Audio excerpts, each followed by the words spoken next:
जब हम भगवान का ध्यान करते हैं, भगवान के नाम का सुमिरन करते हैं, तो जीव के अंदर दिव्य शक्तियाँ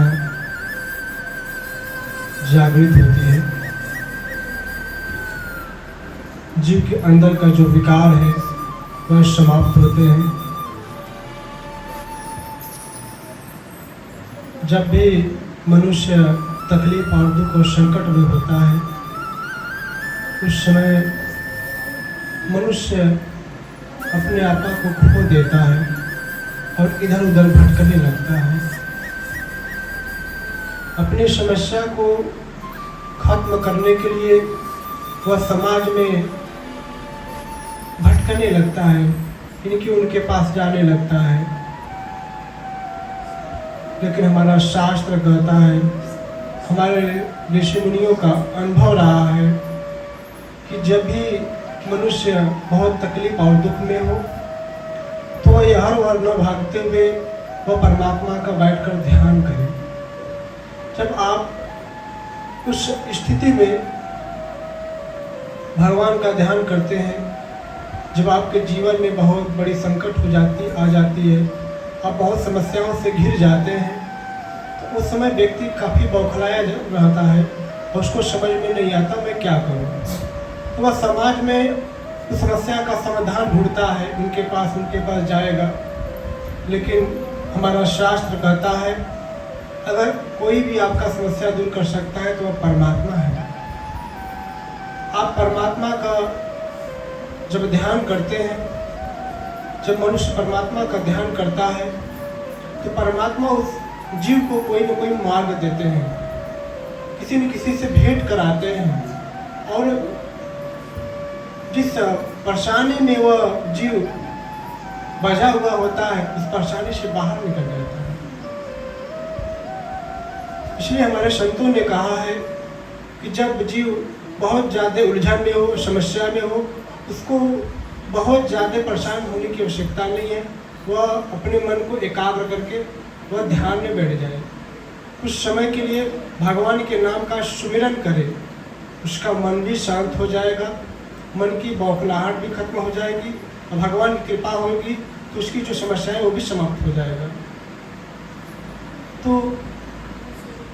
जब भी आप समस्याओं में घिरिए तो भगवान को याद करिए, वही आपके समस्या को दूर कर सकते हैं।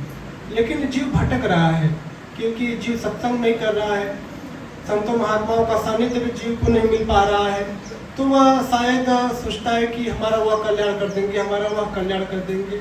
मैं तो सत्संग में बार बार कहता हूँ कि अगर आपका कोई कल्याण कर सकता है तो भगवान कल्याण कर सकते हैं।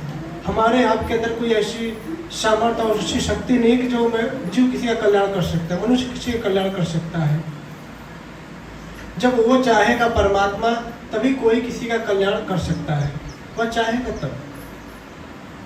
तो उस परमात्मा को याद करिए, उस प्रभु को याद करिए तो आपकी समस्या दूर हो जाएगी। आप उस भगवान को याद ही नहीं करते, बस माला फेरते हो कि मैं परेशान हूँ, मैं परेशान हूँ, मैं परेशान हूँ। जिस चीज़ का मन में भाव रखते हो वैसी ऊर्जा आपके तरफ आकर्षित होती है, वैसी ऊर्जा आपके अंदर काम करती है। इसलिए हमारे ऋषि मुनियों ने कहा है कि अपने मन को पवित्र रखो, भगवान के नाम का जप करो और हमेशा जीव को पॉजिटिव सोचना चाहिए, अच्छा सोचना चाहिए। जैसे हमारे जो पूर्वज हुआ करते थे वह कहते थे जैसा सोच वैसा बरकत, मतलब जैसा सोचबा वैसा हो जाइबा।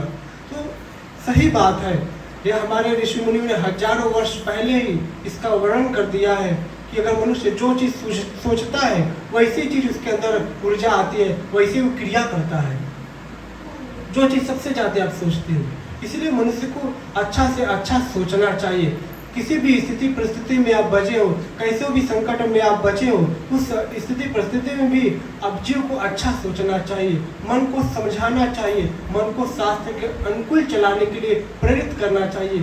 उससे जीव का कल्याण हो सकता है, उससे जीव अपने समस्याओं से छुटकारा पा सकता है और कोई रास्ता नहीं छुटकारा समस्याओं से पाने का। अगर आपको कोई दुख से बाहर निकाल सकता है तो वह भगवान ही है। वह जो आप भगवान के नाम का जप कर रहे हो, जो सुमिरन कर रहे हो, जो आप ध्यान कर रहे हो, यही आपको समस्या से बाहर निकालती है। आप समस्या में बचते हो तो उस समय भगवान का नाम नहीं लेते हो, उस समय आप बहुत क्रोधित हो जाते हो, बहुत उलझे रहते हो, जो मन में नहीं आना चाहिए उल्टा सीधा आप सोचते रहते हो। उस समय आपको अपने मन को एकाग्र करके भगवान में मन को लगा देना चाहिए और भगवान पे सब कुछ छोड़ देना चाहिए। प्रभु मैं आपके चरणों में आ गया हूँ, हमारी समस्या ऐसी है, बस प्रभु आप ही समस्या को काट सकते हैं। हमारे अंदर कोई सामर्थ्य नहीं है कि मैं इस समस्या से बाहर निकल सकूं। प्रभु आप चाहोगे तभी इसमें समस्या से मैं बाहर निकल पाऊंगा। ऐसे भगवान से प्रार्थना और विनती करना चाहिए, भगवान का फिर ध्यान करना चाहिए। इससे क्या होता है, जब आप भगवान का ध्यान करते हो और उनसे प्रार्थना करते हो तो जो ऊर्जा पॉजिटिव होती है वो आपके पास आती है और आपकी जो समस्याएं होती है वह समस्याएं समाप्त हो जाती है। सकारात्मक ऊर्जा जो आपका साथ देने वाली है। तो इसीलिए तो मैं बार बार कहता हूँ, हर रविवार को कहता हूँ कि अच्छा सोचो, मन में अच्छा विचार रखो, इससे आपका कल्याण होगा, इससे आप अपने समस्याओं से, अपने संकट से बाहर निकल पाओगे। लेकिन आप उसी संस्कार में बजे हो जिस संस्कार में जन्मों जन्मांतर से बचते चले आए हो। जब भगवान आपको अवसर दिया है, साधु संतों के सानिध्य में बैठकर आप सत्संग सुन रहे हो, तो इसका भरपूर लाभ उठाना चाहिए, इसका भरपूर फायदा उठाना चाहिए। जो लोग कहते हैं किसी चीज़ का अगर मौका दिया जाए तो उसका भरपूर फायदा उठाना चाहिए। तो आपको भगवान ने मौका दिया है आपको कुछ अच्छा करने का, तो इसका अगर आप फायदा न उठाओ तो ये दुर्भाग्य है, जीव का दुर्भाग्य है। आज के समय में कौन भजन कर पाता है, कौन सत्संग कर पाता है, भगवान का नाम सुबह शाम कौन लेता है? कोई नहीं लेता। सब माया में इतना बझे हुए हैं, कलयुग का इतना प्रभाव है कि भगवान में लोगों का मन नहीं लगता है। अगर मैं आपसे कहूँ घंटों आप कोई मूवी पिक्चर देखो, आप समय बिता दोगे अच्छे से, किसी से घंटे बातें करो, अच्छे से समय बिता दोगे। लेकिन मैं कहूँ 5 मिनट आंखें बंद करके ध्यान करो, आपका मन उतना ही नहीं, पूरा एकदम जोर हो जाएगा आपका। कहाँ से कहाँ मन पहुँचा देगा आपको, आपका मन एकाग्र नहीं हो पाता है। आप संसार में जो भी काम करने के लिए दे दिया जाता है, आप उसको एकाग्र पूर्वक कर सकते हो। आपको मैं बहुत धन दे दूँ, आप मन को एकाग्र पूर्वक उस धन को गिनती कर सकते हो, आपको पता नहीं लगेगा कब 2 घंटा 4 घंटा बीत गया।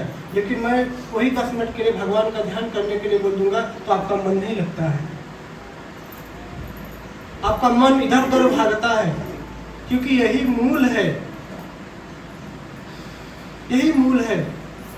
इसी से आपका कल्याण होता है। ऐसे में जीव का मन नहीं लगता है, जिससे उस जीव का कल्याण होता है। क्योंकि कई जन्मों का जो संस्कार होता है उस जीव को दबाया हुआ है। लेकिन भगवान की कृपा होती है और उस जीव को सत्संग में भेजते हैं, गुरु महात्माओं के सानिध्य में बैठकर सत्संग जब जीव सुनता है तो उसका कल्याण होता है। अगर वो जीव अपने आप को संभाल ले तो उसका जन्म मरण से मुक्त हो जाएगा, वो भवसागर से पार हो जाएगा, वो अपने साथ साथ अपने बच्चों का भी कल्याण कर देगा।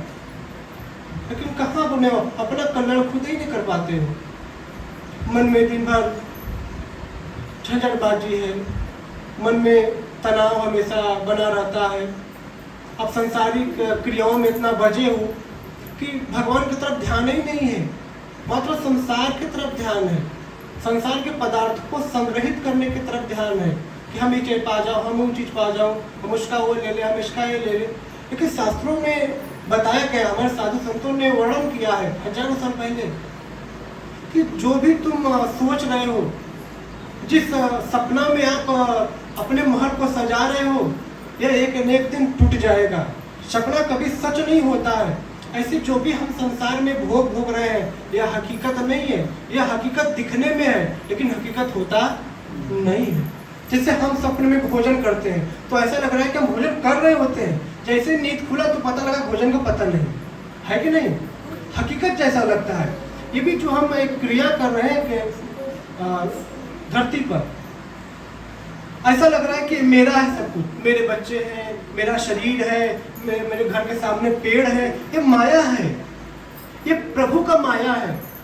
इस माया को समझना इतना आसान नहीं है, इस माया का वर्णन कर लेना इतना आसान नहीं है जितना आसान हम समझ लेते हैं कि हाँ हम जानते हैं ये मेरा है, हाँ हम जानते हैं ये माया है। मात्र कहने से नहीं हो जाएगा, उस पर चिंतन करना पड़ता है, उस गहराई में डूबना पड़ता है, उस शब्द के, उस माया के कि वास्तव में हकीकत क्या है। हकीकत इतना जल्दी पकड़ में नहीं आती है जितना जल्दी माया पकड़ में आ जाती है।